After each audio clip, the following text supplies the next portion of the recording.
নির্বাচন এবং এই জাতীয় নির্বাচনকে সর্বোচ্চ পর্যায়ে জনগণের জন্য সর্বোচ্চ পর্যায়ে সুষ্ঠু এবং একটি গ্রহণযোগ্য নির্বাচন আমরা উপহার দেওয়ার জন্য বদ্ধপরিকর এবং এইটার কোনো ব্যত্যয় হবে না, কোনো প্রকার ব্যত্যয় হবে না।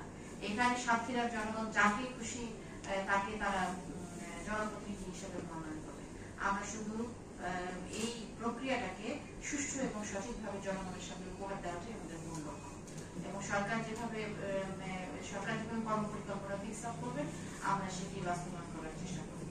তো আপনারা সকলে এসেছেন, অনেক ধৈর্য ধরে বসে নিজেরা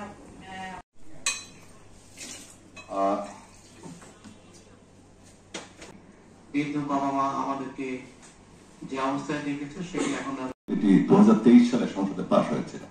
তো এই ধারাবাহিকতা চলছে। তো আপনি বলছেন যে শিক্ষাক্ষেত্রের আমাদের শিক্ষাক্ষেত্রের যে মানে কি বলবো যে উন্নয়ন, সেই উন্নয়নের জন্য যে প্রস্তাবগুলো আপনারা দিয়েছেন সেই শিক্ষাক্ষেত্রের উন্নয়ন প্রস্তাবের জন্য আমরা অবশ্যই প্রশাসনিকভাবে যেটুকু নেব, কিন্তু পাশাপাশি ছাত্র শিক্ষক এবং অভিভাবকদের সচেতনতা মানসিকভাবে মাদক নিয়ন্ত্রণ বলে, অর্থাৎ কোনোটাই সরকারের একার পক্ষে কিন্তু সমাধান করা সম্ভব নয় যদি না জনগণের মানে প্রত্যক্ষ সহযোগিতা এবং সম্পৃক্ততা না থাকে।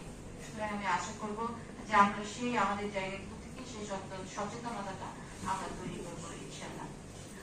আর আজকে তো আসলে আমার বেশি কথা বলার কথা না, আমি আপনাদের শুধু আজকে শোনার পালা, আমি আজকে শুনলাম সবার কাছ থেকে, আপনারা অনেক ওয়েলকাম করেছেন, আমাকে অত্যন্ত স্বাগত জানিয়েছেন। আমি এটাতে আসলে অভিভূত হয়েছি, এইভাবে একটা জেলায় মানে এত চমৎকার ভাবে আপনারা আমাকে যে স্বাগত জানিয়েছেন, আপনাদের যে প্রত্যাশা আপনাদের তৈরি হয়েছে, আমার যতটুকু মেধা যোগ্যতা দক্ষতা আছে সেটুকু দেওয়ার চেষ্টা করবো। আর সর্বোপরি যেটা বলতে চাই যে সামনে জাতীয় নির্বাচন এবং এই জাতীয় নির্বাচনকে সর্বোচ্চ পর্যায়ে জনগণের জন্য সর্বোচ্চ পর্যায়ে সুষ্ঠু এবং একটি গ্রহণযোগ্য নির্বাচন আমরা উপহার দেওয়ার জন্য বদ্ধপরিকর এবং এইটার কোনো ব্যত্যয় হবে না, কোনো প্রকার ব্যত্যয় হবে না।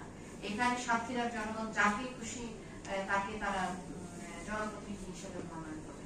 আমরা শুধু এই প্রক্রিয়াটাকে সুষ্ঠু এবং সঠিকভাবে জনগণের সামনে উপহার দেওয়াটাই আমাদের মূল লক্ষ্য এবং সরকার যেভাবে কর্ম পরিকল্পনা ফিক্স আপ করবে আমরা সেটি বাস্তবায়ন করার চেষ্টা করব। তো আপনারা সকলে এসেছেন, অনেক ধৈর্য ধরে বসে নিজেরা নির্বাচন পরিচালনা করবেন, এটা আমরা আশ্বাস রাখি এবং বিশ্বাস করতে পারি। সুতরাং এই আপনার মূল চ্যালেঞ্জটা হলো এখানে।